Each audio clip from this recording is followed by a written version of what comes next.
Artículo 217, Constitución Nacional, la obligación de garantizar la seguridad y el buen manejo del orden público en todo el territorio nacional. Obligación constitucional que cumple a cabalidad las fuerzas militares y de policía en nuestro país. Antes de iniciar este debate, que por demás ha sido un debate sin pruebas, sin argumentos, debemos hacer la siguiente pregunta a los citantes. ¿Por qué, si el debate estaba preparado semanas antes, tuvieron que retirarlo el día 14 de mayo para esperar que el 18 de mayo tuviera el New York Times una publicación? Pregunta, ¿quién les dio esa información? ¿Quién del periódico sabía o fueron ustedes mismos los que entregaron esa información a algún periodista? Aquí hay que decir varias cosas.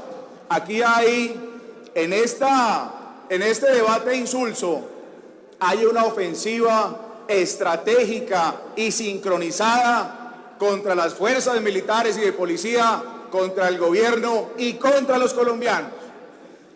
No es de unos citantes solamente. Ellos hacen parte del juego, un juego estratégico donde hay periodistas, donde hay políticos, donde hay empresarios, donde hay exguerrilleros, donde hay jueces de la República. Una estrategia que viene siendo comprobada desde el 2012 para impedir que el uribismo sea la barrera para que llegue al poder la izquierda radical. Y por eso este debate insulso, para aprovechar una estrategia mediática. Y podemos aquí ver la trazabilidad en las redes sociales, quienes enseguida actuaron inmediatamente de conformidad con el New York Times. Coronel, el señor Daniel Samper, el señor Vivanco y todos los medios de alguna manera asociados con ellos, porque esa es la estrategia, estimados colegas. Un debate citado por las FARC, cuando ha sido derrotado por las fuerzas militares y de policía y políticamente por los colombianos. Derrotado nuevamente en el plebiscito que dijo no, pero tenemos que aguantarnos, porque las instituciones de su momento impidieron el derecho de los colombianos a reformar un acuerdo mal formulado. Y entonces vemos aquí a las FARC que todavía son una amenaza y debieron declararse impedidos porque las disidencias son quienes ejercen la jefatura y la dirección del narcotráfico en Colombia. Pero adicionalmente a ello, el Congreso de la República aprobó la ley 1921, ley orgánica que le prohibió a las FARC participar en la Comisión Segunda, precisamente para impedir que quienes fueron derrotados y quienes asesinaron miembros de la fuerza pública tanto tiempo hablaran de seguridad nacional, y han cometido un grave error. Yo me siento orgulloso de haber presentado un impedimento por ser soldado de la Reserva de la Patria, con total admiración. Ustedes debieron haberse declarado impedido y no haber citado este debate de control político y moción de censura porque estaban sencillamente impedidos. Pero esto quiere decir, estimados miembros de la fuerza pública, que vamos bien, que vamos a acabar con el narcotráfico, que es precisamente lo que defiende esa estrategia, que saben que el narcotráfico es la única posibilidad que tiene Petro y la izquierda radical de llegar al poder y de mantenerse en ella, como lo ha hecho Venezuela con Maduro. Esa es la realidad, ese es el fin de ellos, buscar acomodar a Gustavo Petro defendiendo el narcotráfico en Colombia. Y no es nada sacado del sombrero lo que estoy diciendo. Lo estamos viendo con el pronunciamiento de la JEP, que un narcotraficante como Jesús Santrich, en lugar de estar extraditado, viene para acá al Congreso de la República.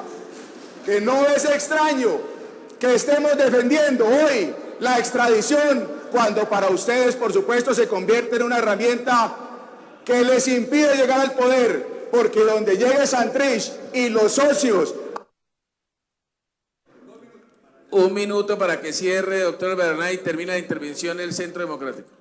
tocar confesar que los carteles mexicanos de Tijuana y de Sinaloa son socios de ustedes en el narcotráfico con los señores de las FARC. Aquí las objeciones no pasaron por eso, y por eso nos impide fumigar con glifosato, y por eso tenemos que ser los colombianos objeto de una ofensa, como lo hizo la Corte Constitucional al permitir también que el tráfico y el microtráfico de drogas se vea incentivado, impidiendo la defensa de los derechos prevalentes de los niños en la Constitución, para que el narcotráfico que ustedes defienden y que ha sido el motor de su actividad criminal y terrorista y hoy actividad política, siga siendo el trampolín para que lleguen al poder. De una afirmación que aquí se hizo en la plenaria por parte del representante de la Cámara, Hernán Prada, del departamento del Huila, quien afirmó que habría una especie de estrategia mediática para colocar a Petro en defensa del narcotráfico en el poder. Y obviamente una afirmación así no se puede pasar por alto, sin detrimento de la acción judicial que vamos a impetrar. Hay que decirle a la opinión pública y a la Cámara de Representantes que eso es una falsedad. En primer lugar, porque yo no tengo ninguna alianza con periodistas, magistrados, sectores de la justicia, como él mencionó, y narcotraficantes.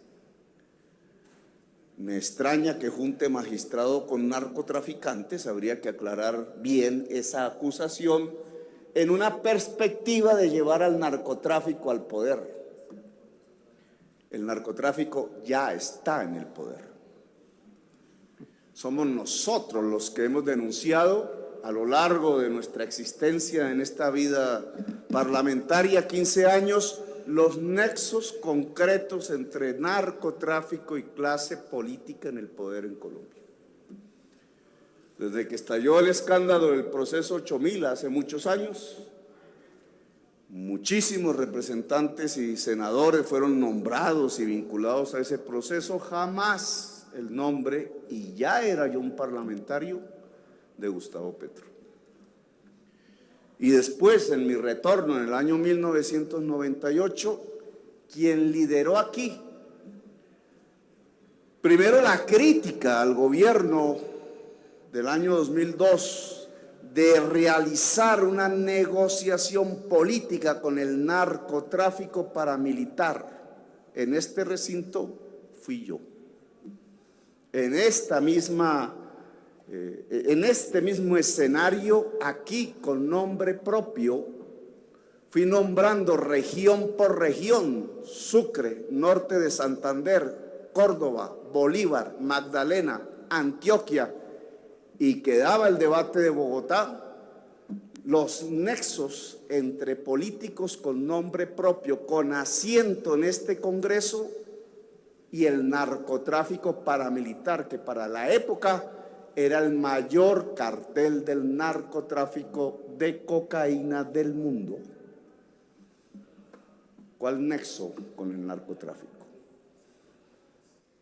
El 35% del Congreso de la República fue a parar a la cárcel en virtud de la investigación de una serie de magistrados cuyas vidas judiciales fueron cegadas por el cartel de la toga, impuesto por otro tipo de políticos, no por mí. Y aún en el debate electoral último, presidencial, cuando hemos hecho propuestas como la reforma agraria,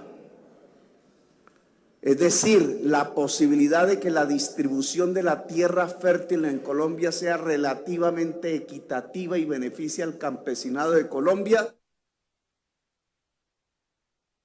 Tiene un minuto para redondear, senador Petro, su réplica. Adivinen a quién perjudica el que se plantee políticamente y se pueda hacer una reforma agraria en Colombia. Al narcotráfico, porque el narcotráfico se quedó con la mayor parte de las tierras fértiles del país. Todo aquel que plantee una reforma agraria en Colombia va contra los activos del narcotráfico. Y finalmente, y termino, señor presidente, quien planteó aquí, en la campaña presidencial, la opción financiada de que toda la juventud de Colombia pudiera ingresar sin barreras y de manera gratuita a un sistema de educación superior, el candidato Gustavo Petro en ese entonces, ¿a quién cree que perjudica en Colombia el que toda la juventud pueda ingresar a una universidad y no a un grupo armado? Al narcotráfico. Un minuto más, senador Petro. Quien le planteó a la opinión pública colombiana en el debate presidencial que estábamos ante un proceso de cambio de dueños del narcotráfico, de los carteles tradicionales derivados del paramilitarismo, hacia el cartel de Sinaloa y los carteles mexicanos, fue una sola persona, sin ser escuchado, el que habla. Hoy tienen ustedes la certeza de que hay un nuevo dueño del narcotráfico asesinando sistemáticamente líderes sociales que reclaman la restitución de sus tierras y el control del territorio. Los carteles mexicanos de la droga.